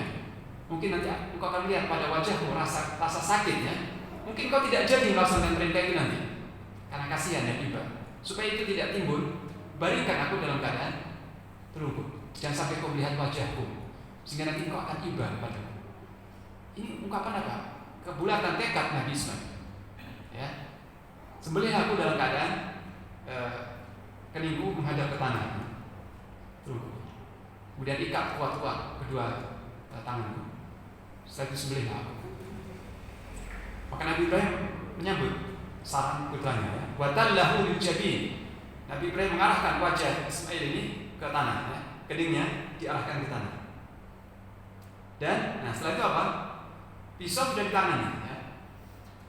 Menurut sebagian mufassir, ya, sebagian ahli tafsir, ketika Nabi Ibrahim sudah mengayunkan pisau itu, bukan belum, ya, tapi sudah mengayunkan pisau itu, cuma Allah menghilangkan tabiat pisau yang memotong itu, dihilangkan ketajamannya, sehingga pisau itu diayunkan dengan kuat, tapi enggak menyembelih, enggak mampu melukai. Sebagaimana Allah menghilangkan tabiat api yang membakar, dihilangkan tabiatnya sehingga enggak membakar Nabi Ibrahim alaihissalam. Itu pula ketajaman pisau itu dihilangkan tabiatnya Allah, sehingga ketika diayunkan ke leher Ismail enggak melukai sedikit pun. Sebagian dari tafsir berkata begitu. Jadi Nabi Ibrahim sudah mengayunkan dengan kuat pisau tadi, tapi tumpul, kalau bahasa kita tumpul, tiba-tiba tumpul gitu, ya. Tadi sudah tajam banget, ketika diayunkan enggak mengalirkan darah, enggak melukai sedikit pun. Sebagian dari tafsir berkata belum diayunkan, tapi Nabi Ibrahim sudah siap mengayunkannya. Pada detik-detik yang mencekam ini, kurang 1 detik saja pisau itu sudah mengayun di lehernya dan tersembelih Nabi Ismail. Nah, pada detik-detik seperti itu Allah memanggilnya sebelum pisau diayunkan. Apa seruan Allah? Wa nadainahu ayya Ibrahim. qad shaddaqta ar-ru'ya, maka kami menyerunya, wahai Ibrahim alaihissalam, engkau telah membenarkan mimpi itu, telah membenarkan perintahku yang datang melalui mimpi. Inna kadzalika najzil muhsinin, sesungguhnya seperti itulah kami membalas orang-orang yang berbuat ihsan, yang beribadah kepada Allah seolah melihat Allah. Ihsan. Inna hadza lahwal bala'ul mubin, sesungguhnya ini adalah suatu ujian yang nyata. Allah yang menyebut ini ujian yang berat, ujian yang nyata, ujian menyembelih bagi putranya yang bukan bayi, putranya ini ujian yang berat. Wa fadainahu bidzibhin 'adzim, lalu kami tebus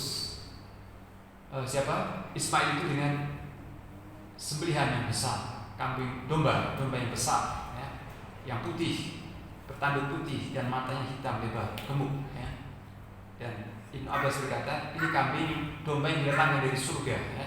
Domba yang didatangkan dari surga oleh malaikat Jibril. Maka Nabi Ibrahim disuruh Allah sembelihlah domba itu sebagai tebusan anaknya. Jadi jangan anakmu, tapi domba itu yang kau sembelih. Ya.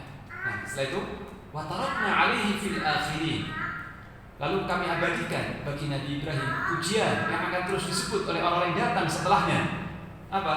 Salamun ala Ibrahim, keselamatan semoga terlimpah atas Nabi Ibrahim. Di semua manusia yang datang setelah Nabi Ibrahim, termasuk kita, memuji-puji dan mengagumi serta mencintai Nabi Ibrahim. Jadi Allah yang mengabadikan pujian Nabi Ibrahim kepada manusia yang datang setelahnya. Dan subhanallah, ya, Nabi Ibrahim alaihissalam ini Nabi yang dicintai dan dikagumi oleh semua penganut agama Yahudi, kaum Yahudi, umat Yahudi menganggap bahwa mereka bagian dari mereka pengikut Nabi Ibrahim. Jadi kaum Yahudi mengaku kami adalah pengikut Nabi Ibrahim. Kaum Nasrani berkata kami pengikut Nabi Ibrahim. Kaum Muslimin berkata kami pengikut Nabi Ibrahim alaihissalam.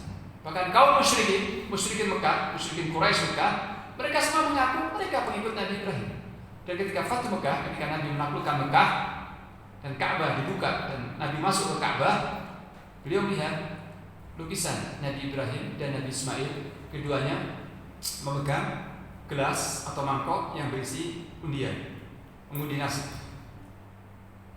Maka Nabi Muhammad SAW berkata, mereka berdusta, ya. Orang Quraisy berdusta. Kedua Nabi ini tidak pernah mengundi nasib di depan berhala, ya. Kedua Nabi ini, itu Nabi Ibrahim dan Nabi Ismail, tidak pernah mengundi nasib dan mempersembahkan di hadapan berhala. Jadi kaum musyrikin berkata, agama kami, agama berhala ini warisan dari Nabi Ibrahim, kata mereka, ya. Kaum Yahudi berkata, kami pengikut setia Nabi Ibrahim. Kaum Nasrani berkata, kami pengikut setia Nabi Ibrahim. Semua berkata begitu, dan semua mencintai, memuji-muji Nabi Ibrahim alaihissalam, merasa bangga kalau menjadi pengikut Nabi Ibrahim alaihissalam. Tapi Allah menuntaskan perdebatan itu. Allah berfirman, "Ma kana Ibrahimu Yahudiyyan wala Nasraniyyan, walakin kana hanifan musliman wa ma kana minal musyrikin."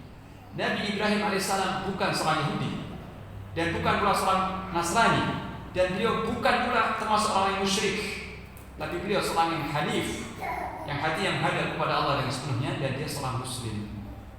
Ini pernyataan Allah, ya. Nabi Ibrahim bukan umat Yahudi, bukan umat Nasrani, bukan umat musyrik. Beliau seorang muslim. Pernyataan tegas dari Allah Ta'ala. Jadi wa tarakna 'alaihi fil akhirin, kami abadikan bagi Nabi Ibrahim pujian yang harum bagi untuk orang yang datang setelahnya. Salamun ala Ibrahim, keselamatan semoga terlimpah atas Nabi Ibrahim. Ini semua manusia mengucapkan selamat kepada Nabi Ibrahim, mendoakan selamat dan selawat kepada Nabi Ibrahim alaihissalam. Kadzalika najzil muhsinin, seperti itulah kami membalas orang yang berbuat ihsan. Innahu min ibadina al-mu'minin, sesungguhnya beliau termasuk dari hamba-hamba kami yang beriman. Sesungguhnya Nabi Ibrahim termasuk dari hamba-hamba kami yang beriman. Nah, teman-teman sekalian, kisah ini mengungkapkan kepada kita bahwa termasuk keimanan kepada Allah adalah mencintai Allah di atas segala-galanya. Mencintai Allah di atas segala-galanya. Dan ini tuntutan iman, tuntutan akidah, serta tuntutan hati yang lurus, hati yang selamat. Kenapa demikian? Saya katakan demikian. Karena kenapa sesuatu itu dicintai? Ya? Kenapa ada manusia yang hobi pada mobil, mencintai mobil yang mewah, rumah-rumah villa yang bagus, tokoh-tokoh yang keren, tokoh-tokoh yang besar dan sebagainya ya. Kenapa banyak manusia mencintai ini, sebenarnya mencintai harta, mencintai ini, mencintai kenapa? Benar, itu dicintai. Jawabannya dari semua pasti akan sepakat. Jadi sesuatu itu dicintai karena kesempurnaan sifat-sifatnya, karena kesempurnaan sifat-sifatnya. Ya. Manusia jika dia seorang yang ilmuwan, ya, seorang ilmuwan, seorang yang bijak, seorang yang dermawan, ya, seorang yang penemu, seorang yang ahli dalam sesuatu, dia akan dikagumi, akan dicintai karena bukan kesempurnaan, karena dia memiliki keunggulan dalam beberapa sifat, keunggulan dalam beberapa sisi. Di sesuatu dicintai karena keunggulannya. Mungkin unggul dalam kedudukan, dalam ilmu, dalam ini dan itu. Karena unggul maka dicintai, dikagumi. Ya. Juga sesuatu itu dicintai karena keindahannya. Tabiat manusia. Ya. Kalau untuk berjalan jalan ke puncak, ya, kita berjalan jalan ke puncak, kita melihat pemandangan yang indah di atas puncak, ya, lihat pemandangan lembah yang hijau yang indah, kita kagum dan mencintai pemandangan itu. Ya. Atau kita melihat villa yang bagus, yang indah, kita akan mencintai. Wajar. Kita melihat permadani yang bagus, yang indah, kita akan mencintai. Kita melihat pakaian yang bagus, yang indah, kita mencintai. Ya. Bunga-bunga yang bagus, yang warna-warni yang indah, kita mencintai. Ya. Jadi itu tabiat. Semua manusia akan mencintai keindahan. Apa saja yang indah akan dicintai. Semakin indah semakin dicintai. Ini tabiat manusia, tabiat hati. Dan juga sesuatu itu dicintai karena perlakuan yang baik. Mungkin dia tidak indah, tidak punya keunggulan mungkin ya, tapi karena perlakuan yang baik kita akan mencintainya. Sebagai contoh misalnya, kalau ada seorang kawan, seorang sahabat dekat yang dia itu baik kepada kita ya. Jadi kalau kita bertamu disambut ya, dia menyapa kita dengan sambutan yang hangat, kata-kata yang membahagiakan ya. Atau kita pernah bersalah kepadanya, dia memaafkan kita. Atau kita dalam kesulitan, dia pernah menolong kita. Jadi perlakuan yang baik, kesetia kawanan ya. Karena kesetia kawanan, karena kebaikannya, perlakuan yang baik, kita akan mencintainya ya. Tabiat hati akan mencintai sesuatu yang baik, perlakuan yang baik. Tetangga yang baik, yang sopan, kita akan mencintai ya. Guru yang baik ya, istri yang baik, suami yang baik ya. Pokoknya semua yang baik perlakuannya kita akan mencintai pasti ya. Kemudian juga sesuatu itu dicintai karena pemberian atau kenikmatan yang diberikan kepada kita ya. Kalau kita misalnya jangan jauh-jauh, kita dikasih hadiah pulpen ya, oleh kawan kita ya. Dikasih hadiah pulpen yang baru. Berapa harganya? Mungkin 10.000 tapi dengan pemberian yang berupa pulpen saja, hati kita akan simpati ya kan? Kita akan simpati. Kita dikasih sesuatu, makanan saja misalnya, makanan yang ringan, kita akan mencintai. Apalagi semakin dikasih sepatu, dikasih baju, dikasih, semakin besar pemberiannya, semakin simpati, semakin cinta ya. Oleh karena itu kita semua mencintai orang tua kita. Kenapa? Setiap anak mencintai orang tuanya. Karena manusia yang paling baik, paling berjasa, paling baik, paling banyak pemberiannya siapa? Kedua orang tua ya. Paling banyak pemberian, perhatian dan sebagainya. Maka tabiat hati anak-anak yang selamat, kalau anak-anak tabiatnya fitrah yang selamat, dia akan mencintai kedua orang tuanya. Karena pemberian dan perhatian besar banyak. Nah sekarang tadi ya, sesuatu itu dicintai karena pertama keunggulan sifat-sifatnya atau kesempurnaan sifatnya, karena keindahannya, karena perlakuannya yang baik, sikapnya yang baik, dan karena pemberian atau nikmatnya. Nah sekarang siapakah yang lebih besar dari keempat sisi ini daripada Allah Subhanahu wa Ta'ala? Siapa yang sifat-sifatnya lebih sempurna dari Allah? Jadi kalau ada seorang ilmuwan, kita mencintai. Seorang yang penemu pesawat, penemu mesin ini, ilmuwan atau tokoh atau insinyur yang kita mencintai karena punya keunggulan dalam hal ilmu atau dalam hal bisnis, dalam hal ini kita kagum. Nah Allah SWT pemilik semua kesempurnaan, sifat-sifat yang maha sempurna. Dia maha berilmu, ilmunya meliputi segala sesuatu. Dia maha bijaksana, dialah yang maha pemurah, dialah yang maha besar, maha agung, maha berkuasa. yang kerajaannya meliputi langit dan bumi, segenap langit dan bumi. Jadi Allah pemilik kesempurnaan sifat-sifat.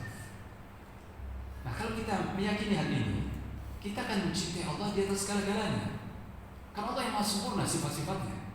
Maha pengasih, maha penyayang, maha berilmu, maha berkuasa, maha raja, maha lembut, maha pemberi, maha santun, maha agung, maha perkasa. Semua sifat-sifat kesempurnaan terkumpul pada Allah. Nah, kalau kita mengenal sifat-sifat Allah itu, kita meyakini dan mengetahui sifat-sifat Allah yang sempurna, otomatis hati kita itu akan mencintai Allah di atas segala-galanya. Gak usah repot-repot, tinggal sendirinya kan, otomatis. Begitu pula tadi faktor yang kedua adalah keindahan. Nah, siapa yang paling indah? Mungkin manusia menjawab yang paling indah adalah Nabi Yusuf alaihissalam. Tidak ya. Yang paling indah adalah Allah subhanahu wa ta'ala. Dia yang maha indah. Tetapi keindahan zat Allah itu tidak bisa kita saksikan di dunia gaib. Kita tidak akan melihat keindahan zat Allah di dunia karena keterbatasan dunia ya. Dunia tidak layak untuk tempat kenikmatan yang besar ini. Tapi nanti di akhirat penghuni surga Allah beri kesempatan untuk memandang wajahnya. Dan Allah SWT memiliki wajah yang sesuai dengan keagungannya dan tidak sama dengan wajah-wajah makhluknya. Laisa kamitslihi syai' wa huwas sami'ul basir. Tidak ada sesuatu pun yang serupa dengan Allah. Allah memiliki wajah yang tidak sama dengan wajah makhluknya ya. Kita tidak tahu. Tapi nanti di surga para penghuni surga akan diberi kesempatan untuk memandang wajah Allah. Nah, ketika itu mereka lupa, penghuni surga itu lupa akan semua kenikmatan surga, lalai. Karena begitu menikmati saat-saat ini ya. Jadi mereka ketika melihat wajah Allah Ta'ala, maka ini merupakan kenikmatan surga yang paling puncak. Kenikmatan surga yang paling besar, yang paling puncak ini memandang wajah Allah. Kenapa? Karena maha indah. Allah Ta'ala zat yang maha indah, yang kalau seorang manusia memandang wajah Allah, maka dia tidak akan bergeming, tidak akan menoleh yang lainnya, dan lupa dengan semua kenikmatan fisik ya. Oleh karena itu Nabi Musa alaihissalam ketika di dunia, Nabi Musa pernah memohon kepada Allah supaya melihat zat Allah. Tapi Allah berkata, engkau tidak akan mampu melihatku di dunia ya. Jadi zat Allah itu maha indah, cuma kita nggak melihatnya di dunia. Tetapi kita bisa mengetahui keindahan Allah dari nama-nama dan sifat-sifatnya. Zatnya kita nggak bisa melihat di dunia, tapi sifat-sifat Allah, keindahan sifat-sifatnya, keindahan nama-namanya itu bisa kita kenali di dunia, bisa kita ketahui dengan mempelajari apa? Mempelajari nama-nama Allah dan sifat-sifatnya. Kita akan mencintai Allah kalau kita mendalami, mentadaburi nama-nama Allah. Ar-Rahman, Ar-Rahim, Al-Malik, Al-Quddus, As-Salam, Al-Mu'min. Kalau satu persatu nama-nama Allah itu kita pelajari, akan tumbuh dalam hati kita kekaguman, pengagungan dan kecintaan kepada Allah Ta'ala ya. Jadi karena keindahannya. Kemudian yang ketiga, karena perlakuannya yang baik. Nah, siapakah yang lebih baik perlakuannya daripada Allah Ta'ala ya? Dia yang telah menjaga kita sewaktu dalam rahim ibu. Allah yang menjaga kita dalam rahim ibu. Kemudian kita dilahirkan oleh ibu atas izin Allah. Kemudian kita disusui oleh ibu atas izin Allah. Kita ditumbuhkan sampai remaja, sampai dewasa dengan semua kelembutan dan penjagaan serta kasih sayang Allah Ta'ala. Dan kalau kita berdosa, kita terjatuh dalam maksiat dan berdosa, kita mohon ampun kepada Allah. Allah mengampuni dosa kita seberapa besar dosa kita. Kalau kita punya hajat, kita ada kesulitan, kita ada problem, kita berdoa kepada Allah dengan sungguh-sungguh, Allah mengeluarkan kita dari problem tadi. Allah yang mengabulkan doa kita. Kalau kita sakit, kita berobat, siapa yang menyembuhkan kita? Allah. Bukan dokter, bukan obat, itu semua sebabnya. Oleh karena itu Nabi Ibrahim AS berkata, lihat Nabi Ibrahim, Alladhi khalaqani wa huwa yahdi, walladhi yut'imuni wa yasqini, wa idha maritu fa huwa yashfi, walladhi atma'u an yaghfira li khati'ati yawmaddin. Dialah Allah yang telah menciptakan aku, dan dia menunjuki aku, memberiku hidayah, dan dialah yang memberiku makan dan minum, dan jika aku sakit, dialah yang menyembuhkanku, dan dialah yang aku harap untuk mengampuni dosa-dosaku kelak pada hari dibangkitkan. Jadi semua kebaikan dari Allah. Wa ma bikum min ni'matin fa min Allah. Apa saja nikmat yang sampai ini perkara yang keempat. Tadi perlakuan yang baik ya. Kalau kita berdosa, kita mohon ampun dimaafkan, kita mohon ampun diampuni. Kita ada kesulitan, kita berdoa kepada Allah, dikasih jalan keluar, dikasih lapangan. Kita sakit, berdoa, disembuhkan oleh Allah. Ya. Walhasil Allah sangat baik kepada kita, dan tidak ada yang lebih baik perlakuannya kepada kita lebih dari Allah. Karena Allah itu latif, maha lembut, maha baik. Kemudian yang keempat tadi karena pemberian. Nah, siapa yang lebih banyak pemberiannya selain dari Allah? Adakah yang lebih banyak jasanya, kebaikannya, pemberiannya lebih daripada Allah Ta'ala?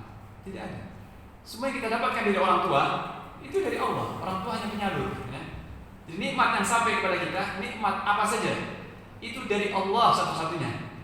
Ada tangan manusia itu hanya penyalur saja. Ya. Kita dikasih pakaian oleh orang tua, dikasih motor, dikasih uang, itu dari Allah. Cuma lewat orang tua. Kita bekerja dapat gaji dari bos, itu rezeki dari Allah lewat bos. Jangan menyangka bahwa rezeki kita di tangan bos, bukan. Ya. Rezeki kita di tangan Allah. Melalui bos, melalui orang tua, melalui teman, melalui tetangga, itu semua pintu-pintu penyaluran, tapi sumbernya dari Allah Ta'ala. Jadi kebaikan Allah tidak bisa dihitung pemberiannya. Wa in ta'uddu ni'matallahi la tuhsuha. Kalau kalian tidak menghitung-hitung nikmat Allah, kalian tidak mampu menghitungnya, kan saking banyaknya. Ya. Saking banyaknya. Ya. Nah, seorang dokter pernah cerita ya, bahwa setiap manusia itu terdiri dari 37 triliun sel. Ya.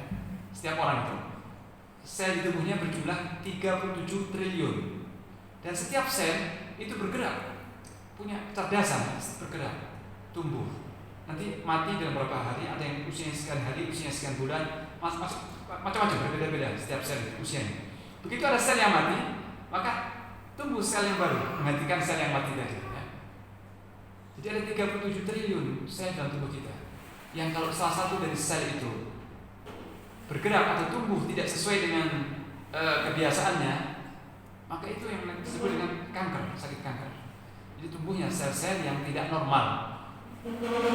Ada yang sel-sel dalam tubuh kita yang tidak normal sehingga liar, sehingga menjadi kanker. Dan itu tidak ada dokter yang bisa menjamin seorang itu selamat atau aman dari kanker, karena nggak bisa mengontrol sel-sel yang sebanyak itu. Ya. Jadi 37 triliun sel itu setiap hari mendapat rezeki tubuh, dan tubuh karena rezeki, ya, karena nutrisi, tumbuh besar, bergerak, menyusun tubuh kita dengan izin Allah. Luar biasa kenikmatan Allah, nggak bisa dihitung. Ya. Nah, jadi kalau sesuatu itu dicintai karena keunggulannya, karena sifatnya unggul, kesempurnaan, karena keindahannya, karena perlakuannya yang baik, karena pemberiannya, maka Allah yang paling unggul di atas segala-galanya. Oleh karena itu, para ulama berkata, ya, hati yang selamat, fitrah hati yang selamat, mau tidak mau mencintai Allah, mau tidak mau, ya, hati yang mengenal Allah, hati yang selamat, yang sehat, yang lurus, pasti akan mencintai Allah.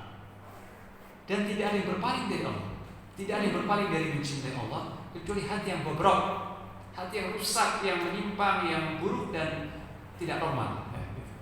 Artinya seperti ini. Kalau ada anak yang diasuh, dibesarkan, diperhatikan oleh kedua orang tuanya dengan pendidikan, dengan kasih sayang, dengan doa, dengan segala macam perhatian kasih sayang, setelah itu dewasa, maka bagaimana sikap anak pada orang tuanya yang sangat baik tadi? Kalau hati anak itu selamat, fitrah selamat, bagaimana sikap anak itu? Pasti mencintai orang tuanya, ya? Berbakti, bersikap lembut, pasti.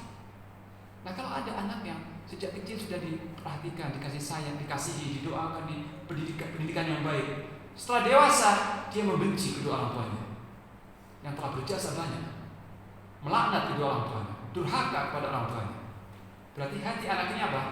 Hatinya bobrok, hatinya bejat dan tertutup basirahnya, sudah mati, hati anak ini mati, tidak mengenal balas budi, tidak merespon terhadap kebaikan, kasih sayang, tidak merespon sama sekali. Jadi sudah tumpul, sudah mati hati itu, nggak hidup hati. Nah, seperti itu ya. Jadi kalau hati seorang hamba yang hidup, hati yang respon, hidup dan aktif, maka hati itu akan mencintai Allah di atas segala-galanya. Dan tidak ada yang berpaling dari mencintai Allah kecuali orang-orang yang hatinya mati atau tidak respon lagi. Ya. Ini perkataan sebagian ulama. Dan para nabi itu adalah teladan. Para nabi, semua nabi dan rasul teladan yang tinggi dalam kecintaan mereka kepada Allah, dalam penghambaan diri mereka kepada Allah, ketundukan mereka kepada Allah. Para nabi dan rasul adalah teladan yang paling tinggi. Dan di atas dan di antara para nabi dan rasul itu yang paling sempurna kecintaannya kepada Allah, penghambaannya, ketundukannya adalah Nabi kita Muhammad sallallahu alaihi wasallam dan Nabi Ibrahim alaihissalam. Oleh karena itu Allah berkenan memilih kedua nabi ini sebagai khalil, ya. Wattakhadallahu Ibrahim khalila, dan Allah sudah memilih Nabi Ibrahim sebagai khalil, sebagai kekasih. Kekasih, ya. Tidak semua nabi yang dipilih sebagai kasih, hanya Nabi Ibrahim dan Nabi kita sallallahu alaihi wasallam. Kekasih. Dan ketika Nabi kita Mi'raj langit, beliau Nabi kita bertemu dengan nabi-nabi di langit keempat. Beliau bertemu dengan Nabi Idris alaihissalam di langit ke-5, mungkin ya, bertemu dengan Nabi Isa di langit, bertemu dengan nabi-nabi. Dan di langit ke-7 beliau bertemu dengan Nabi Ibrahim alaihissalam, menyandarkan punggungnya di Ka'bah yang di langit itu, Baitul Ma'mur. Nah, ini teman-teman sekalian, ya. Jadi kisah Nabi Ibrahim alaihissalam dan juga Nabi Ismail dan juga Hajar, ya. Kisah Nabi Ibrahim alaihissalam, Nabi Ismail dan juga Hajar serta Sarah ini teladan bagi umat manusia sepanjang zaman, ya. Ini keluarga yang diberkahi. Allahumma shalli ala Muhammad wa ala ali Muhammad kama shallaita ala Ibrahim wa ala ali Ibrahim innaka Hamidum Majid. Ya Allah, limpahkan salawat kepada Nabi Muhammad dan kepada keluarga Nabi Muhammad sebagaimana Engkau telah melimpahkan salawat kepada Nabi Ibrahim dan kepada keluarga Nabi Ibrahim. Kepada keluarga Nabi Ibrahim. Jadi keluarga Nabi Ibrahim alaihissalam keluarga yang paling diberkahi Allah. Kenapa? Karena semua nabi dan rasul yang datang setelahnya itu semua keturunan Nabi Ibrahim. Nabi Ibrahim punya 2 putra, ya, Ismail dan Ishak. Nah, dari Nabi Ishak ini lahir semua nabi-nabi Bani Israel. Semua nabi-nabi keturunan Ishak bin Ibrahim. Sedangkan Nabi kita Muhammad sallallahu alaihi wasallam keturunan dari Nabi Ismail alaihissalam. Jadi semua nabi dan rasul dari tulang sulbi Nabi Ibrahim alaihissalam. Ini keberkahan Allah limpahkan kepada Nabi Ibrahim alaihissalam. Nah, ini teman-teman sekalian, pelajaran kita kali ini itu bagaimana kita meneladani Nabi Ibrahim alaihissalam, penghambaannya kepada Allah, totalitasnya dalam menghambakan diri kepada Allah. Jadi beliaulah orang yang paling jujur dalam mengucapkan qul inna salati wa nusuki wa mahyaya wa mamati lillahi rabbil alamin. Katakanlah, sesungguhnya salatku, nusuk, penyembelihanku, hidupku seluruh hidup, wa mamati, dan juga matiku, lillah, untuk Allah Rabbul alamin, Rabb alam semesta, la syarikalah, tidak ada sekutu bagi. Jadi Nabi Ibrahim alaihissalam adalah manusia yang paling jujur dalam mengungkapkan ini, dalam membuktikan ungkapan ini. Sesungguhnya salatku, penyembelihanku, hidupku dan matiku semuanya untuk Allah. Hidupku, matiku, ibadahku semua untuk Allah. Ini yang dituntut oleh Allah Ta'ala, ya. Nah, sehingga bagi kita kaum muslimin, orang yang beriman, kalau sudah datang perintah dari Allah dan Rasulnya, maka tidak ada ucapan yang lebih tepat, lebih layak selain ucapan apa? Sami'na wa ata'na. Tapi kalau perintah itu bunyinya begini: wahai orang yang beriman, bunuhlah diri kalian. Ya ayyuhalladzina amanu uqtulu anfusakum. Misalnya firmannya seperti itu: wahai orang beriman, bunuhlah diri kalian. Atau keluarkan semua harta kalian itu, infakkan di jalan Allah semuanya. Kalau perintah itu seperti itu bunyinya, kira-kira bagaimana sikap kita? Kita nego dulu, atau kita berkata, ya Allah, masa seluruh harta kita ini kan, kalau seluruh harta saya infakkan, saya mati besok, ya Allah. Apakah berkata begitu? Tidak, ya. Bahkan kalau Allah berkata, bunuhlah dirimu, apa respon kita? Kalau kita beriman, apa seharusnya jawaban kita? Sami'na wa ata'na.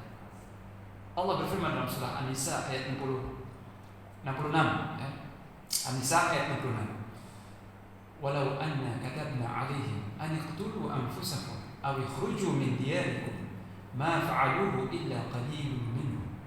Walau annahum fa'alu ma yu'aduna bihi lakana khairan lahum wa ashadda tathbita.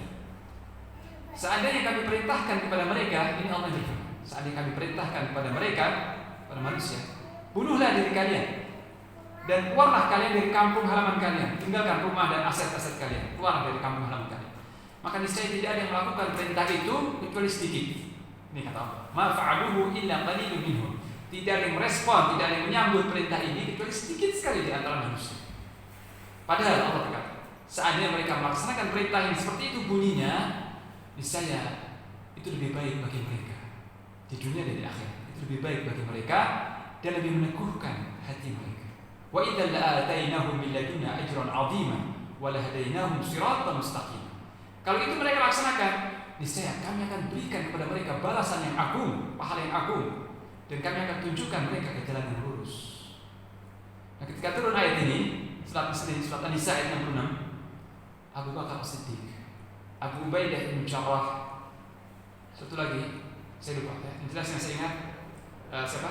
Abu Bakar As-Siddiq, Abu Ubaidah bin Jarrah, satu lagi sahabat Nabi datang kepada Nabi, wahai Rasulullah, seandainya Rabb kami memerintahkan seperti ini, tadi kan Allah berkata seandainya, ya, bukan perintah, seandainya kami perintahkan. Nah, Abu Bakar berkata, wahai Rasulullah, seandainya seperti itu perintah Allah, aku akan laksanakan.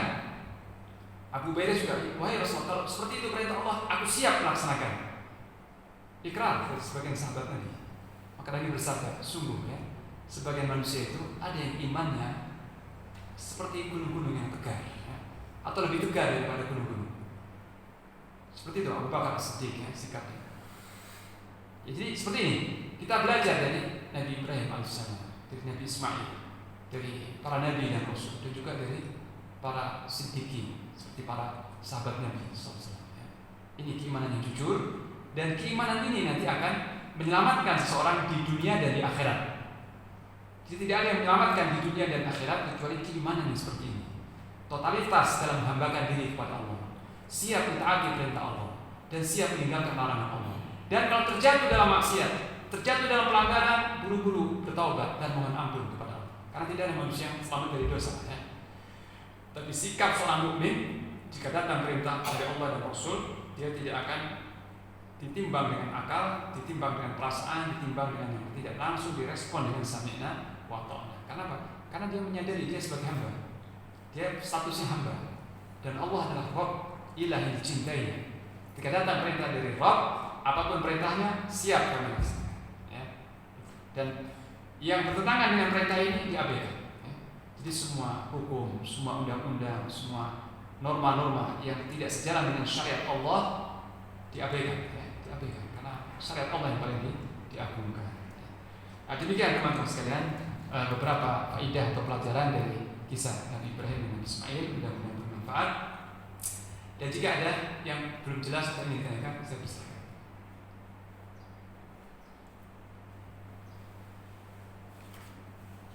Ya. Aduh, yang lain. Cukup? Silakan. Ya. Waalaikumsalam.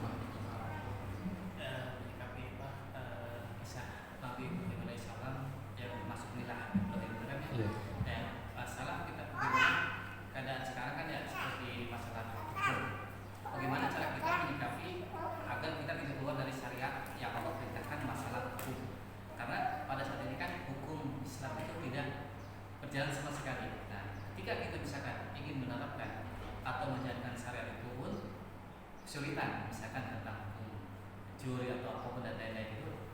Nah, kita di negeri ini, bagaimana sikap kita untuk agar kita terhindar tidak menyelesaikan atau menentang syariat Allah itu. Demikian Ustaz. Iya, jadi yang penting adalah pengakuan, ikrar pengakuan. Jadi sebagai muslim kita mengakui bahwa hanya Allah Ta'ala satu-satunya yang kita sembah, kita ibadahi. Dan termasuk dari ibadah adalah mematuhi perintah-perintahnya. Hanya Allah satu-satunya yang kita ibadahi, kita sembah, kita agungkan, dan kita patuhi perintah-perintahnya. Semua sesembahan selain Allah kita abaikan. Semua hal-hal yang dipuja, diagungkan selain Allah kita tinggalkan. Dan semua undang-undang serta hukum yang bertentangan dengan undang-undang Allah kita tidak mengakuinya, tidak mematuhinya. Meskipun mungkin kita terpaksa tidak bisa keluar dari hukum tersebut, tapi hati kita tidak ridho, tidak mengakuinya. Jadi yang penting pengakuan hati dan keridhaan kita yang sepenuhnya kepada Allah, dan barak jika berlepas diri dari semua yang bertentangan dengan itu. Jadi boleh jadi ya, mungkin seorang itu karena kondisi dan sebagainya, dia terpaksa melakukan sesuatu yang tidak sejalan dengan hukum Allah. Mungkin boleh jadi. Tapi hatinya mengingkari. Tapi hati hatinya mengingkari hal itu. Hatinya mengingkari hal itu. Misalnya apa? Sebagaimana sahabat Nabi itu Ammar bin Yasir. Atau contohnya misalnya para sahabat semuanya, bukan cuma Ammar bin Yasir. Para sahabat Nabi ketika di Mekah, mereka salat menghadap kemana? Ke Ka'bah.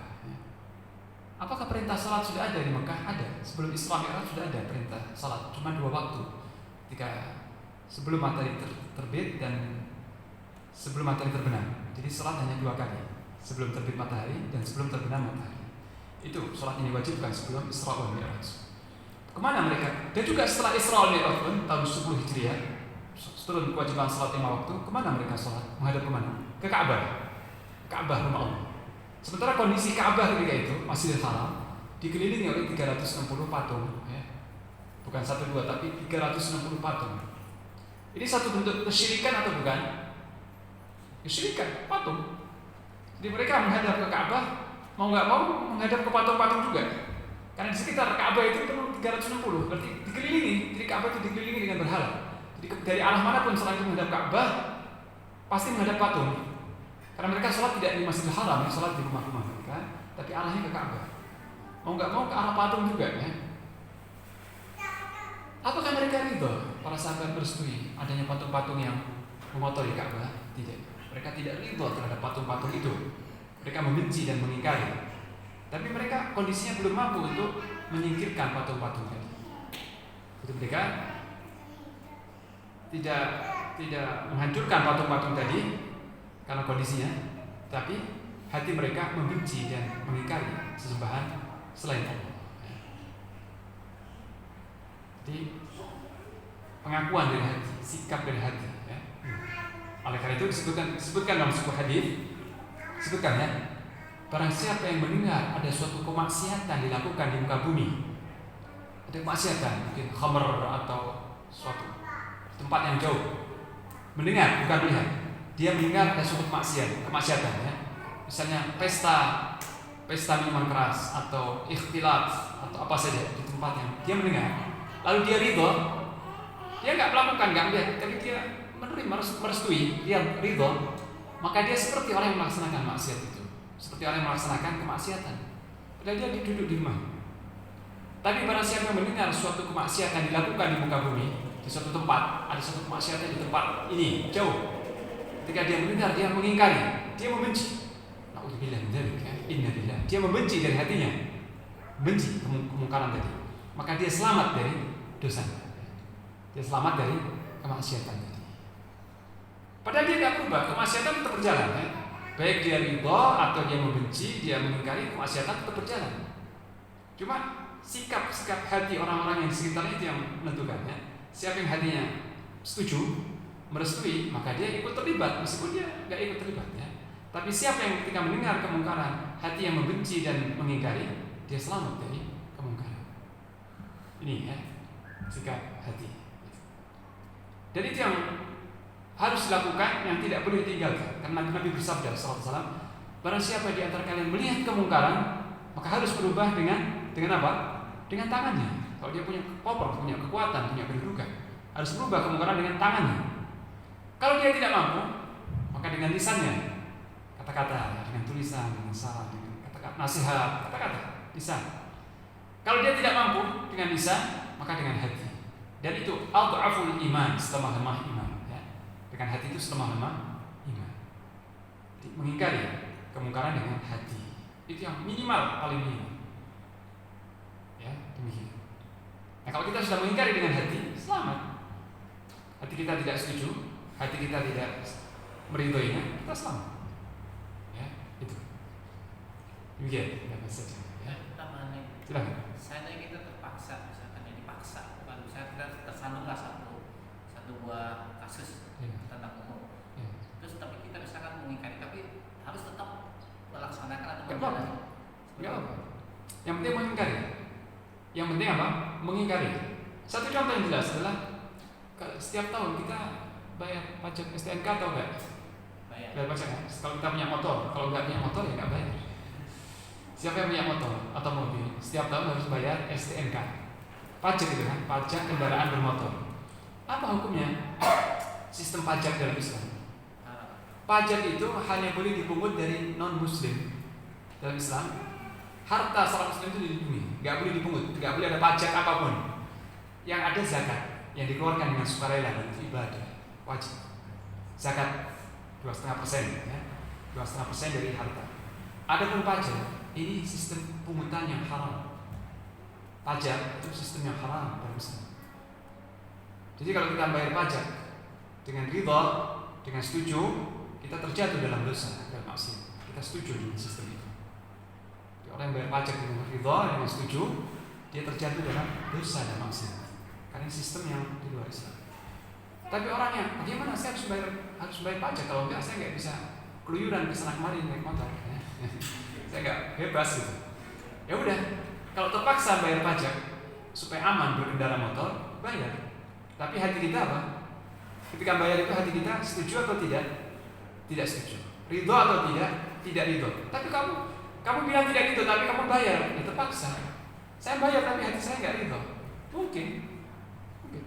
Bayar memang harus bayar karena supaya aman gitu kan. Bayar tapi hati saya tidak ridho. Seperti itu. Contoh nyata, ya. Contoh yang gampang. Juga pajak rumah. Apalagi nanti punya rumah ya. Dan mudah-mudahan kita semua dikaruniai rumah ya. Kalau untuk punya rumah setiap tahun bayar pajak PBB. Ya. Bayar pajak. Nah, ketika kita bayar pajak, kita bayar sementara hati kita tidak ridho. Ya. Itu contohnya ya. Demikian. Baik. Teman-teman sekalian ya. Mungkin saya cukupkan sekian dulu pembahasan kita ini, mudah-mudahan bermanfaat dan mudah-mudahan Allah menanamkan dalam hati kita kecintaan kepada para nabi, kecintaan kepada para sahabat, kecintaan kepada orang-orang saleh. Sebagaimana Al-Imam Asy-Syafi'i rahimahullah berkata, "Uhibbus shalihin wa lastu minhum. Asa an ahdha minhum asy-syafa'ah." Uhibbus shalihin wa lastu minhum. Wa akrah man tijaratuhum al-ma'asi wa in kuntu wa ma'hum sawa'an fil bid'ah atau kama qala. Beliau berkata, aku mencintai orang-orang saleh padahal aku bukan termasuk dari kalangan mereka. Aku berharap dengan kecintaanku kepada mereka itu aku mendapatkan syafaat mereka nanti di hari kiamat. Dan aku membenci orang-orang yang komoditinya itu maksiat. Padahal aku juga dengan mereka nggak jauh beda komoditinya ya. Karena aku berharap aku berharap aku selamat dari keburukan mereka. Ada satu syair Imam Syafi'i yang sangat indah sekali. Saya lupa tapi seperti itu maknanya ya. Jadi kita berharap pada Allah mudah-mudahan kita dikaruniai Allah kecintaan, mencintai nabi-nabi, mencintai para rasul, mencintai para sahabat, mencintai para ulama, mencintai orang saleh dan membenci orang-orang kafir serta orang-orang fasik ya. Demikian dari saya. Wassalamualaikum warahmatullahi wabarakatuh. Wassalamualaikum warahmatullahi wabarakatuh.